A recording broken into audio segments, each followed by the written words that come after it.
نتخيل مع بعض كده لو احنا عملنا تقنية ذكاء اصطناعي او ابلكيشن معين، بحيث ان انت لو طلبت منه فتوى هو هيفتيك مباشرة. هل ده هينفع في مجال الفتوى ولا لا؟ وهل الذكاء الاصطناعي لو دخل في المجال الديني هل هو هيكون تقنيات مفيدة لينا وهيكون لها ايجابيات ولا هيكون ليها عيوب وسلبيات؟ ده اللي هنعرفه ان شاء الله في حلقة اليوم. تابعونا وان شاء الله تكون حلقة مفيدة.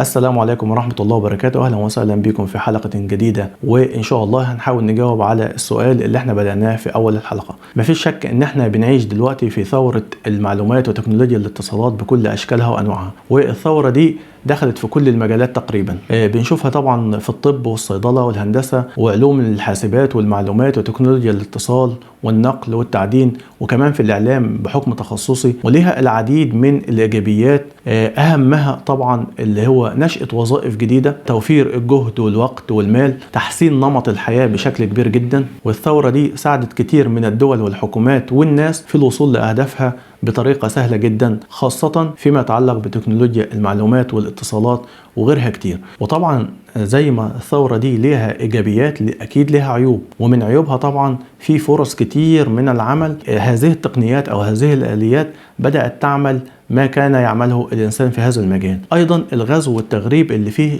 كثير من الشباب بسبب أن التكنولوجيا دي اللي عاملها الغرب. إحنا للأسف في كثير من الأحيان مستهلكين وليس منتجين، فبالتالي كثير من السلبيات والعيوب بدأت تظهر في المجتمع بتاعنا. ولكن لو عدنا للسؤال بتاعنا اللي هو في أول الحلقة فيما يخص المجال الديني، لو أنا دلوقتي عملت ابلكيشن أو عملت أداة وطلبت من الأداة دي إنه لو حد طلب فتوى معينة فهي المفترض إن هي تجاوب عليه. وبصراحة السؤال ده كان مهم جدا، وده اللي طرحته النهاردة على الدكتور أسامة الحديدي مدير المركز العالمي للأزهر للفتوى. هو قال إن الفتوى دي ليها نمط معين، إن الفتوى مختلفة باختلاف الزمان والمكان وباختلاف الأشخاص اللي هم هيطلبوا الفتوى. وكمان لازم المفتي يكون عنده شروط معينة، لازم يكون عارف القرآن الكريم والسنة النبوية المطهرة والقياس وإجماع العلماء، ولديه العديد من الخبرات بحيث ان هو يقدر يدي فتوى معينة.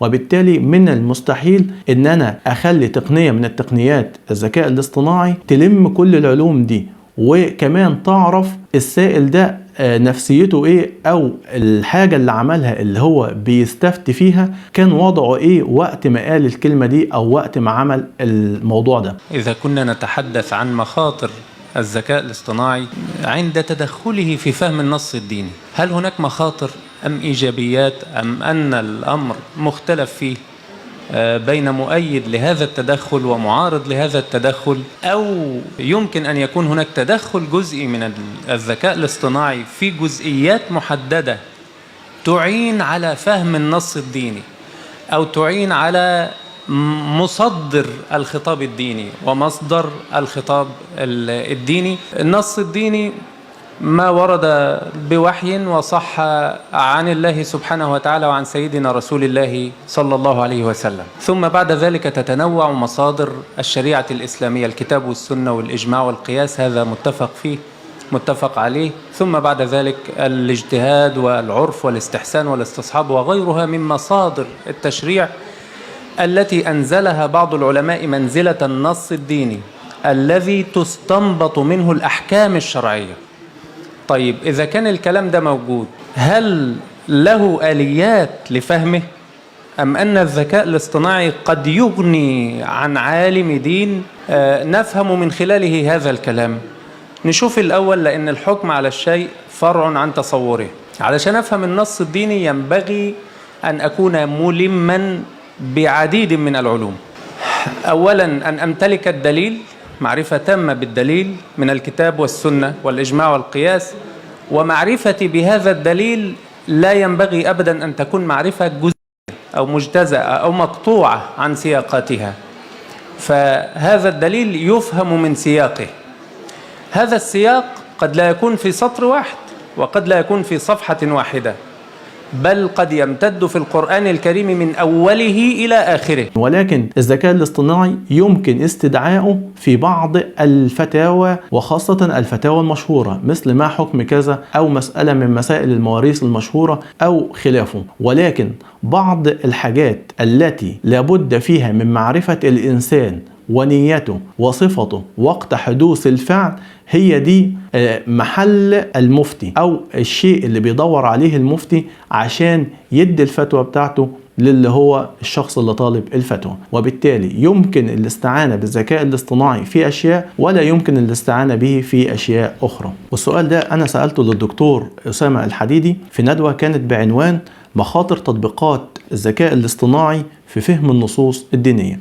والندوة كانت بحضور الأستاذة الدكتورة غادة عامر عميدة كلية الهندسة بجامعة مصر للعلوم والتكنولوجيا.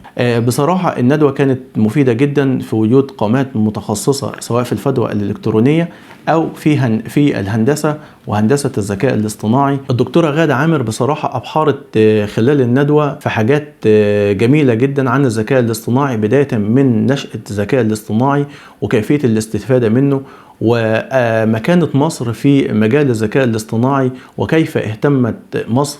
الذكاء الاصطناعي ليه أدوات كتيرة جدا وأصبح موجود جنبنا في كل شيء. هتقول لي عمري ما شفت ولا اتعاملت معاه، أقول لك أنا أسفة، مش أنت اللي تتعامل معاه، هو 24 ساعة هو اللي بيتعامل معاك وبيتلاعب بيك.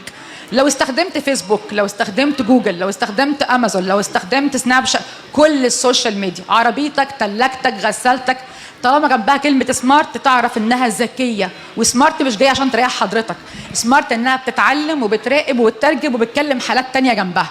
ده معناه ان انا خاف اطلاقا، معناه ان انا اتعلم صح وامشي على المبدأ والآية القرآنية اللي قالت لي واعدوا لهم ما استطعتم. ربنا كان ممكن يقول لك اعمل زيهم، قال لك لا، ما استطعت انت. بتكنولوجيا الذكاء الاصطناعي وعملت الكثير من الكليات المتخصصة في الذكاء الاصطناعي وفي مجال الحاسبات وتكنولوجيا الاتصالات.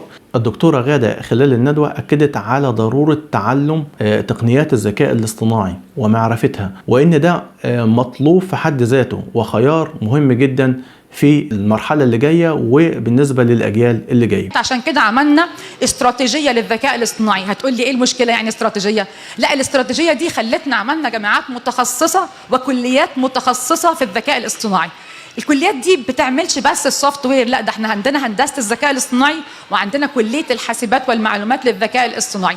عملنا أكاديمية انترنت الأشياء عشان نربط الكلام ده، وعملنا تدريبات لكل المواطنين في وزارة الاتصالات أي مكان سنك.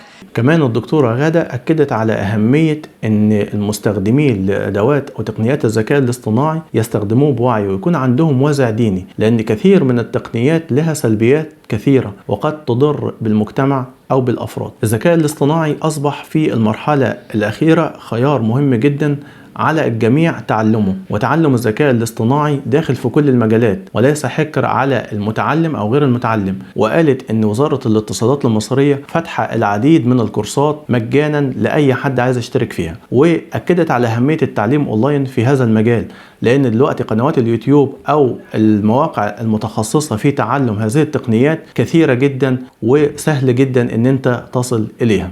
أتمنى أن الحلقة دي تكون أفادتك، وأسيبكم في رعاية الله، والسلام عليكم ورحمة الله وبركاته.